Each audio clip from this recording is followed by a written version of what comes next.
Hello from my new bedroom. I spent the weekend patching and painting this room, and now I am in the process of moving in. My closet is behind you, and that is all moved in, and all the rest of my things are behind me, and I am slowly either decluttering or finding a place for them.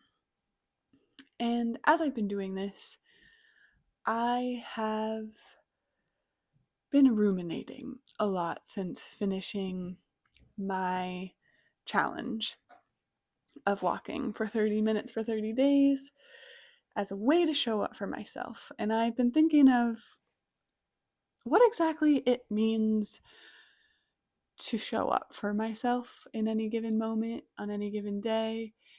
And I don't think at this current time right now that I want to give myself a challenge for that.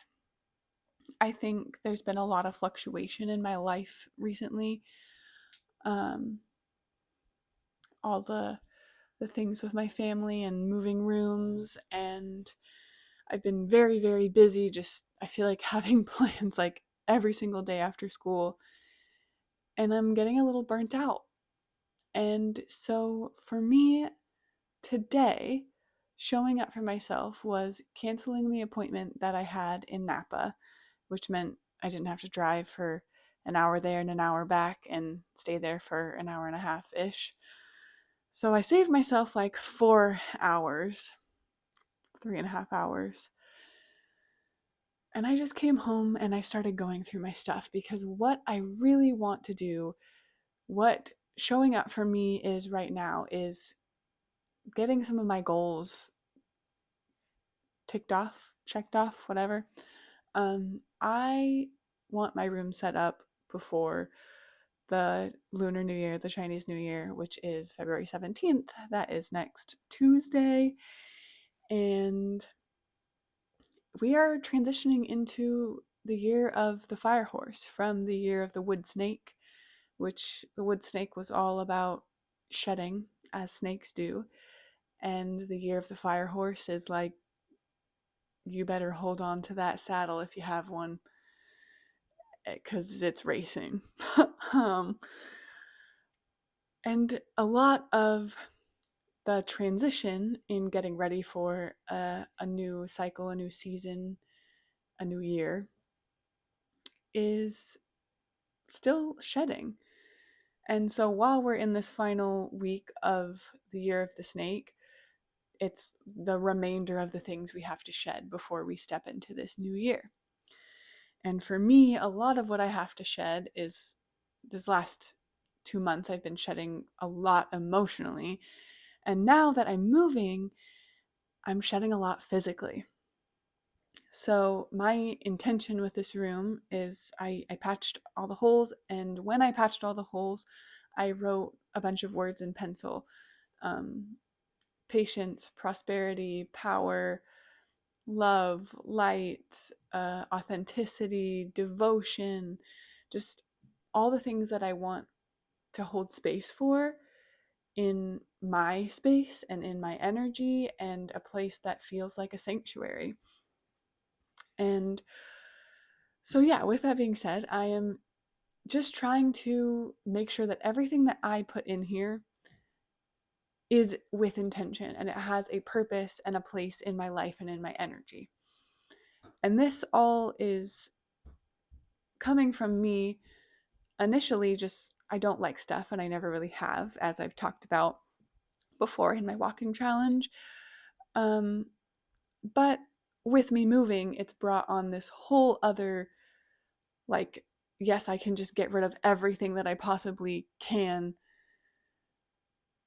because I just don't want the stuff.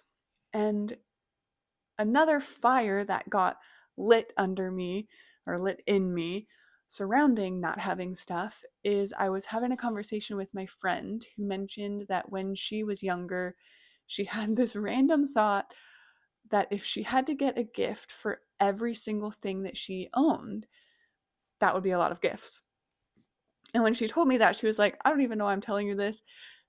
I just thought about it. And that has stuck with me and kind of built this whole thing of its own in my brain, that everything that you own, you have a relationship with. There's an energy exchange there. You put part of your energy into it. If it's something that you love, if it's something that you hate, if it's something that you have and you haven't gotten rid of it, and it's just stagnant energy from a version of you that had that or used that or whatever. And that is kind of my driving force behind this. Like, if I had to get everything that I owned a gift, that's a lot of gifts. That's a lot of relationships to have. That's a lot of energy expenditure that I don't want. Um, so today, while I was finding little places to put all my little crystals and rocks and things, um, which again, crystals and rocks would add up to so many little gifts, but I'm not ready to declutter those yet. Um, Today, I actually went through my old anatomy and physiology notebook. And the funny thing is that I think I took anatomy in like 2017. So it's been almost 10 years. And I still have this notebook. And I've looked at it maybe once in the last 9 years. And I've kept it this whole time because as a coach and as a trainer, as someone who was very physically active and um, just wanted to know things about my body, I thought that I would for sure refer back to these notes often. Um, and I took so much time.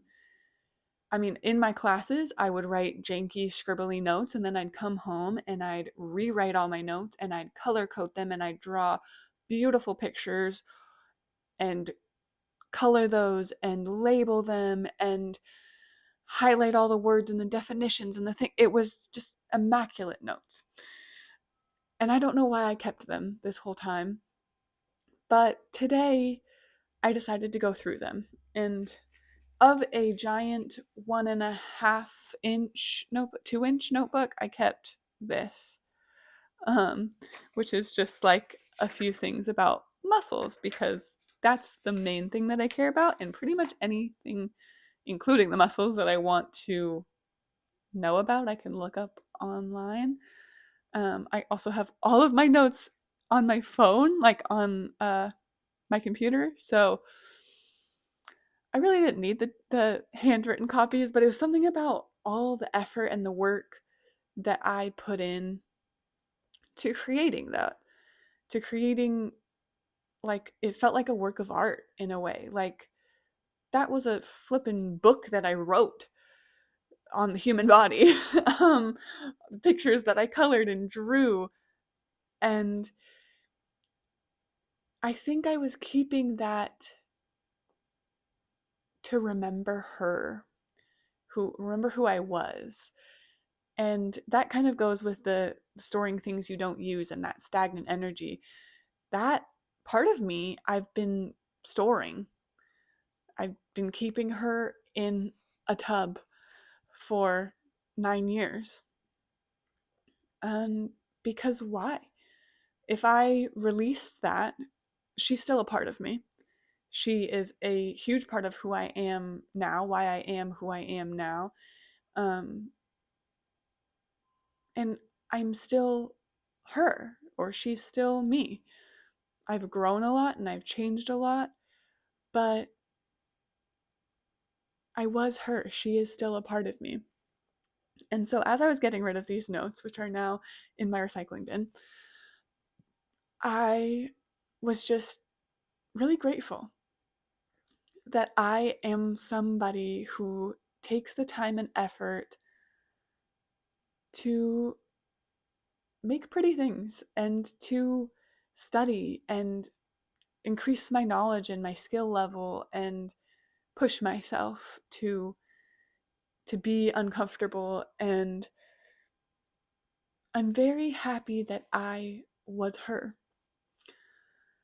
And I don't know what all of this has to do necessarily with showing up for myself exactly, but I'm just, I guess, thinking that showing up for yourself is not the same thing every day. It's not the same thing every moment. And your goals change, you change, your priorities change, your cycle changes. I mean, all the different things that you need from moment to moment shift and change based on millions of different factors. And I'm just very happy that I get to be somebody who can reflect and reminisce on who I was and be grateful that she helped me get to be who I am. And who I am now is helping me get to be the person that I am becoming, that I will be in the coming future. So, life is just really interesting and beautiful and wonderful. And I'm so excited for the new year, the Lunar New Year. And I chopped off an inch and a half from my hair. My mom cut my hair. So I'm ready for that. I'm clearing my space. I'm getting rid of all the old things. I'm cleaning everything. So I'm ready for what's to come, for this new energy that the fire horse is bringing in. And with that being said, I'm going to keep finding what showing up for myself looks like. I'm going to keep figuring it out, and I'm going to keep sharing it with you and with myself. And yeah, I know it's going to be an interesting journey, but my goal for this near future, um, Ethan and I are going backpacking this weekend, so I'm not going to get much done this weekend in terms of creating my space, but I would like to have my room fully moved in by next Tuesday, by the Lunar New Year. Um, so that leaves me 6 days, so like 4 days with the weekend, to get all of these bins either give away, garbage, or find a place in my space for it. So, yeah, it'll be an interesting adventure. Now I'm just rambling. I like to talk. But I hope you have a beautiful, wonderful day. And like I said, I hope you keep showing up for yourself. Because sometimes it's hard, but sometimes it's really beautiful. Actually, all the time it's really beautiful, even when it's hard.